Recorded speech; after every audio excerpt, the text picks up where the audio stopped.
हो. Vegetable oil हे बऱ्याच मार्केटिंग स्ट्रॅटेजीजने बऱ्याच ब्रँडने खूप प्रमोट केलं आहे. बरोबर. कारण ते एक स्वस्त असतं, टिकायला थोडे दिवस होऊ शकतं हम्म. आणि आय डोंट नो त्याच्या मागचा मार्केटिंगचा अप्रोच किंवा फायनान्शियल गणित कसं चालतं ते.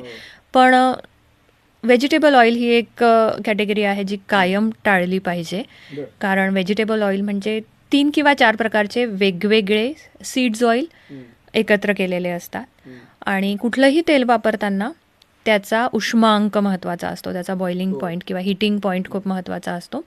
तो हिटिंग पॉईंट रीच झाला ना त्या तेलाचा, की त्याच्या पुढच्या सेकंदाला ते तेल ट्रान्सफॅटमध्ये कन्वर्ट होतं. बरं.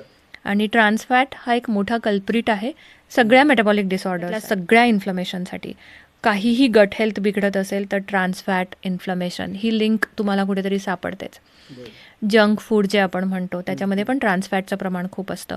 सो जेव्हा वेगवेगळ्या प्रकारची ऑइल्स एकत्र केल्या जातात तेव्हा काही ऑइल्स हे पटकन गरम होतात, काही ऑइल्स अजूनही गरम झालेली नसतात.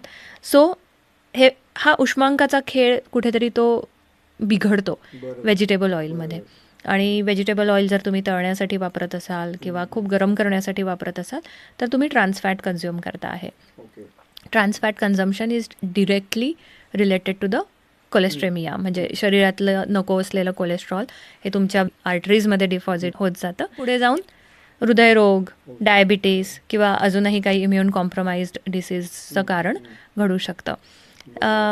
यामध्ये आम्ही किती 15-16 नाही जास्तच 15पेक्षा जास्त तेलांबद्दल डिस्कस केलेलं आहे. असाही प्रश्न विचारला जातो, राईस ब्रान ऑइल आयुर्वेदात सांगितलं आहे का? कारण तो बऱ्यापैकी लेटेस्ट एक ट्रेंडिंग ऑइल आहे राईस ब्रान आणि चांगलंही असतं. हो, राईस ब्रान ऑइल आयुर्वेदात सांगितलं आहे. पण मी इथे उत्तर देणार नाही त्याचं. मला निश्चित वाटेल की फूड गुरु तुम्ही घ्या आणि या प्रश्नाचं उत्तर तुम्ही शोधून. आणि अजूनही बाकी खूप सारे ऑइल्स आम्ही डिस्कस केले की तळण असेल तर कुठलं, सॅलडचं ड्रेसिंग असेल तर कुठलं ऑइल वापरा, ऑलिव्ह ऑइलबद्दल बरेच प्रश्न येतात वापरावं की नाही. त्या सगळ्याची उत्तरं फूड गुरूमध्ये आहेत.